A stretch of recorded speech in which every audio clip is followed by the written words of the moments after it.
तपेश पिता जवाहरी लाल जैन निवासी 6 महावीर नगर घर के पास ही पारस एंटरप्राइजेस के नाम से फर्नीचर का शोरूम संचालित करता है। शोरूम से 85,000 कैश, लैपटॉप, मोबाइल, आईबॉल का टैबलेट चोरी हो गया। जहां पारस फर्नीचर में रात्रि 4 बजे चोरों ने धावा बोला।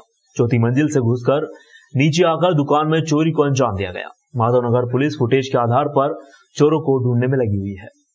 भूपेंद्र पिता राम गोपाल अग्रवाल निवासी संतनगर की भी इसी रोड पर बैंक ऑफ महाराष्ट्र के पास हेवेल्स गैलेक्सी नामक इलेक्ट्रिक की शॉप है। भूपेंद्र की दुकान से 75,000 रुपए कैश, 2.5 लाख रुपए के झूमर, लगभग 1 लाख रुपए के वायर बंडल चोरी हुए हैं। यहां भी चोरों ने छत से ही एंट्री की। इसके साथ भूपेंद्र की पड़ोस वाली दुकान गोयल हार्डवेयर पर भी चोरों ने शटर का लॉक तोड़ने का प्रयास किया, लेकिन वह सफल नहीं हो पाए। गोयल हार्डवेयर महावीर नगर निवासी आशीष गोयल की है। तीनों फरियादियों ने बताया कि वर्ष 2017 में भी इसी तरह छत से घुसकर चोरों ने इन तीनों संस्थानों पर चोरियां की थी। वही घटना 5 साल बाद दोबारा दोहराई गई है। पुलिस अभी तक पहले वाली घटना के आरोपियों को भी नहीं पकड़ पाई थी। सीसीटीवी कैमरे में चोर वारदात करते हुए साफ दिखाई दे रहे हैं। संभवतः यह एक नई गैंग हो सकती है जो इस समय उज्जैन में सक्रिय चल रही है। पारस एंटरप्राइजेस है जो फर्नीचर की दुकान है, उसमें चोरी हुई है। चोरी में अपन ने प्राथमिक टीम भेजी गई थी। इसमें आरोपियों के फुटेज वगैरह भी मिले हैं, वो फिंगरप्रिंट वगैरह लिफ्ट किए हैं। अपराध पंजीबद्ध किया गया है, इसमें वो विवेचना की जा रही है। सर क्या कुछ नकदी गया है, कितना सामान गया है? हाँ, कुछ नकदी गया है, एक लैपटॉप वगैरह और ऐसा सामान गया है जो फरियादी द्वारा बताया है, तो इसमें जल्दी पता रसी की जा रही है। उज्जैन के जिवाजीगंज थाना क्षेत्र के डुग्गरवाड़ी में पारिवारिक विवाद के चलते एक युवक की कार फोड़ने का मामला सामने आया। फरियादी ने अपने रिश्तेदारों पर 50,000 रुपए चुराने का आरोप भी लगाया है।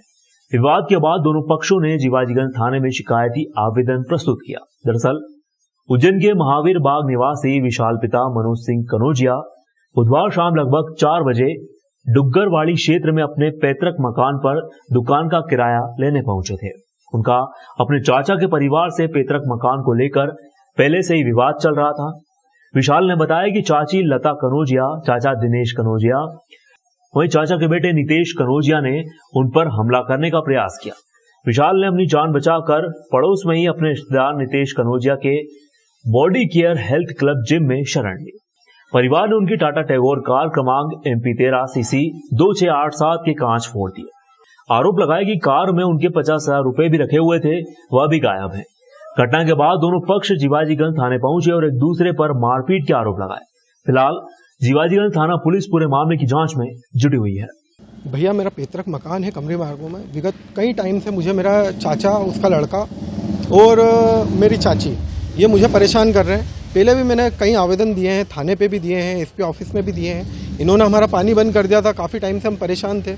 पहले भी ये मारपीट की घटना पूर्व में भी हमारे परिवार वालों के साथ कर चुके हैं। उसके बाद हम लोगों ने वहाँ से परेशान होकर हम खाली कर चुके हैं वहाँ पे। अब हमारे कुछ किराएदार वहाँ पे रहते हैं। आज मैं किराएदारों से किराया लेने के पर्पज़ से मेरे घर पे गया था। उन्होंने, क्योंकि मैं वहाँ पे आऊँ जाऊँ नहीं, इस कारण मेरी चाची आई, मुझसे गालो गलोच करने लग गई और एकदम से बोलने लग गई कि आज हम तेरे को मारेंगे यहाँ पे। मैं जैसे ही वहाँ से दौड़ लगाया, मेरा अंकल नितेश कनौजिया और उसका एक और रिश्तेदार भाई, इन चारों ने मेरे पीछे दौड़ लगाई। मैं जान बचा के मेरा अंकल के जिम में घुस गया। उसके बाद में वो अंकल के जिम में नहीं आया, अंदर नहीं आया। मेरी गाड़ी वहाँ पे पड़ी हुई थी, उन्होंने गाड़ी के कांच फोड़ दिए। उसके अंदर मेरे किराए का पैसा पड़ा हुआ था, रेंट का, और कुछ और भी पैसे मेरे पड़े हुए थे, लगभग 50,000। इन लोगों ने कांच फोड़े और उसमें से पैसे भी निकाल लिए सर। उसका मैं यहाँ पे कायमी कराने आया था यहाँ पे। इन लोगों ने मेरा आवेदन लिया है अभी।